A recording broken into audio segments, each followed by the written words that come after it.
आज हम एक ऐसे राजा की बात करेंगे जिसने अपने शरीर की नहीं अपने हथियार की कसरत की है। और यह कसरत वो रोज करता है और रोज कईयों के कुएं से वो पानी निकालता है। वो डेली अपने हथियार पर 4 तरबूज बांधकर कसरत करता है और अपने हथियार पर रस्सा बांधकर सांड को खींचता है और शेर चीते के सामान का काढ़ा बनाकर भी डेली पीता है। और राजा हैवान अपने सामान की ताकत को इस्तेमाल करने के लिए उसने अपने पास 15 से 20 लड़कियां रखी हुई है जिन्हें वो रोज दबाकर ठोकता है। राजा हैवान के एक बेटा और एक बेटी है।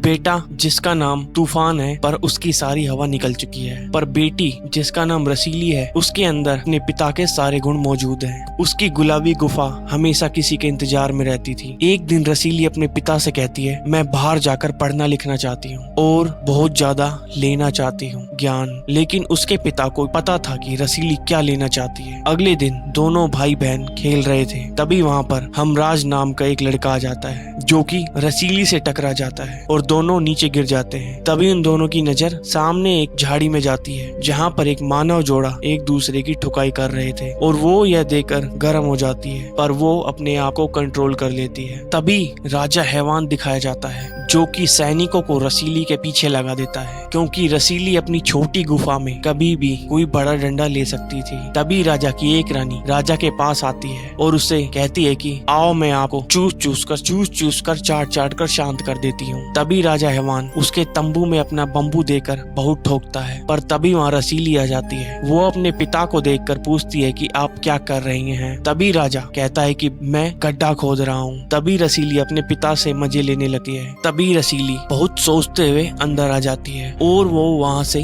भागने का प्लान बना लेती है। वो रात में भाग रही होती है, पर तभी राजा के सिपाही रसीली को पकड़ लेते हैं और उसे राजा के सामने पेश करते हैं। पर तभी रसीली अपने पिता को बहुत समझाती है, मैं बाहर जाकर बहुत पढ़ाई लिखाई करना चाहती हूँ, आप प्लीज मुझे जाने दें। इतना बोलने पर राजा मान जाता है, पर उसे डर रहता है कि कहीं रसीली कोई मेरे जैसा हैवान सारा रस ना पी ले और उसकी गुलाबी गुफा की कोई खुदाई ना कर दे। इसलिए वो रसीली को एक लोहे के कटर वाली चड्डी पहना देता है और उसका ताला लगाकर उसकी चाबी अपने पास रख लेता है ताकि रसीली की कोई भी जवान छोरा ना ले सके। फिर वे उसे लड़का बनाकर लड़के वाले स्कूल में भेज देते हैं, क्योंकि पहले लड़कियां स्कूल नहीं जाया करती थी। तभी रसीली को वहीं हमराज नाम का लड़का मिलता है जो कि एक दूसरे से टकराकर एक दूसरे के ऊपर गिर गए थे और वही रसीली का रूममेट होता है। और जब वो रात को सो रहे होते हैं तभी रात को वो रसीली को देखता है और वो रसीली की सुंदरता देखकर समझ जाता है कि यह एक लड़की है। वो रसीली के पास जाता है और उसे बजाने ही वाला होता है, तभी उसकी नजर उसकी कटर वाली चड्डी पर जाती है जिसमें धारदार कटर लगा हुआ था जो कि उसके सामान के भी चिथड़े उड़ा सकता था। तभी वो रुक जाता है और उस कटर को चेक करने की कोशिश करता है। वो एक गाजर लेता है और उस कटर में डालता है। तभी वो कटर उस गाजर का बुरा हाल कर देता है और उस गाजर को वो फेंक देता है। और जैसे ही वो वहाँ से बाहर जाने लगता है तभी उसका पैर उसी गाजर पर पड़ जाता है, जिससे वो फिसलकर रसीली के ऊपर गिर जाता है और उसका सामान रसीली की चड्डी पर पड़ जाता है और उसका हथियार भी कट जाता है। तभी रसीली उसे एक वैद्य के पास लेकर जाती है और वो उसके लिए एक नया हथियार बनाता है और उससे कहता है कि अब तुम पहले से भी ज्यादा खुदाई कर पाओगे। तभी उस वैद्य के पास एक काले लिबास वाली औरत आती है जो उस हकीम से कहती है कि अगर तुमने मुझे बहुत सुंदर बना दिया तो मैं तुम्हारा चूस कर चाट कर सारा माल निकाल दूंगी। इतना सुनते ही हकीम काम पर लग जाता है और रसीली और उसका दोस्त वहाँ से बाहर आ जाता। तभी एक घुड़सवार वहाँ पर आता है और वो रसीली से उस काले लिबास वाली के बारे में पूछता है। तभी रसीली उसे अंदर का रास्ता बता देती है। तभी वो घुड़सवार बताता है कि वो एक लाली नाम की चुड़ैल है जो कि सेक्स की भूखी है और वो लोगों के साथ सेक्स करके उन्हें मार डालती है। तभी वो सब अंदर जाकर देखते हैं उस हकीम का काम तमाम हो चुका और तभी रसीली अपने दोस्त को लेकर अपने घर आ जाती है और वो देखती है कि उसकी भाई की शादी होने वाली है जिसकी तैयारी धूमधाम से चल रही है और उसकी होने वाली भाभी भी एक नंबर की आइटम लग रही है। शादी के बाद राजा अपने बेटे को 108 सेक्स पोजीशन सिखाकर उसे